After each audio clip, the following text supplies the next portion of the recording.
পার্বত্য চট্টগ্রামের সমস্যা সমাধানের জন্য সংলাপের প্রয়োজন আছে বলে মনে করেন বিশেষজ্ঞরা। শুধু সামরিকই নয়, সামাজিক, রাজনৈতিক, সাংস্কৃতিক সহ বহুমাত্রিক সমাধানের পরামর্শ দেন তারা। সব দল এবং গোষ্ঠীকে নিয়ে মতবিনিময় সভা করার পাশাপাশি শান্তি ফিরিয়ে আনতে পার্বত্য শান্তি চুক্তি পুনর্মূল্যায়নের দাবি জানান বক্তারা। শুভ মাহফুজের রিপোর্ট। দেশের পার্বত্য অঞ্চলে এ মাসে সংঘটিত ঘটনা ও প্রাণহানিতে উদ্বেগ ছড়িয়েছে সারা দেশে। ওই অঞ্চলের নিরাপত্তা বিশেষ গুরুত্বপূর্ণ হয়ে উঠেছে সরকারের কাছে।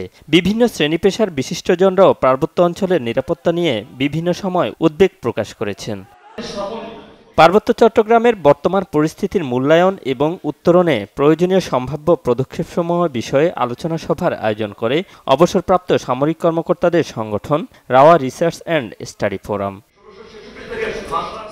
সভায় অংশ নেয়া সাবেক সেনা কর্মকর্তাদের অভিযোগ, পার্বত্য অঞ্চলের বর্তমান অস্থিতিশীল পরিস্থিতি পরিকল্পিত স্বার্থান্বেষী মহলের ইন্ধনেই এই পরিস্থিতির জন্য দায়ী।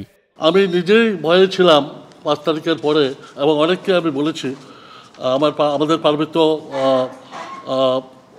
অ্যাডভাইজারকে আমরা বলেছি যে দেখো, হিলট্রেক্সে একটা ঝামেলা হবেই, please talk to the people concern. আমরা নজরদারি বাড়াই, আমরা একটু সুপারভিশন বাড়াই, ইন্টেলিজেন্স বাড়াই। দেশের এই পরিবর্তিত পরিস্থিতিতে স্বার্থান্বেষী মহল বিভিন্ন ক্ষেত্রে বিভিন্নভাবে সরকারকে বিপদে ফেলার চেষ্টায় আছে, এবং এরকম একটা চেষ্টা যে পার্বত্য চট্টগ্রামে হতে পারে এটা সহজেই অনুমিত ছিল। এই মুহূর্তে যেটা দরকার, একান্ত ফ্রেন্ডলি উপায়ে ওইখানে তাদের সাথে মার্চ করে তাদের সাথে সমঝোতার মাধ্যমে তাদের সাথে মিশে যেতে হবে, মিশে গিয়ে তাদেরকে বোঝাতে হবে।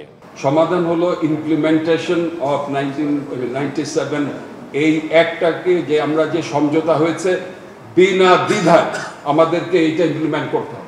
পার্বত্য অঞ্চলে সামগ্রিক উন্নয়ন না হওয়াকে এই সমস্যার জন্য দায়ী করে সমস্যা সমাধানে সংলাপের পাশাপাশি ভূমি সংস্কার সহ সেখানকার সব ধরনের সংস্কার করার পরামর্শ দেন বিশেষজ্ঞরা। অনতিবিলম্বে পার্বত্য চট্টগ্রাম নিয়ে সংলাপ হওয়া উচিত।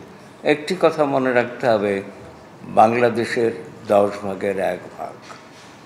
এই এলাকা খনিজ সম্পদ সমৃদ্ধ, সুতরাং স্ট্র্যাটেজিক্যালি ভেরি ইম্পর্ট্যান্ট।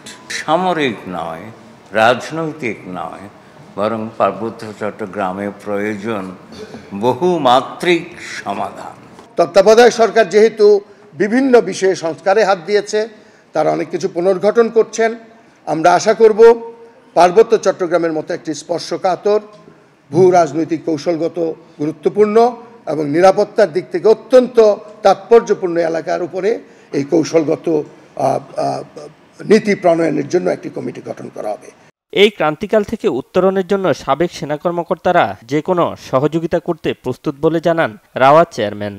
সেনাবাহিনীর সদস্য যারা চাকরিরত আছেন এবং আমরা যারা রিটায়ার্ড আছি, আমরা এক সূত্রে গাঁথা পার্বত্য চট্টগ্রামের ব্যাপারে, এবং পার্বত্য চট্টগ্রাম আমাদের অবিচ্ছেদ্য অংশ। এটা যেন এখানে সবাই থাকবে, সবার অধিকার থাকবে।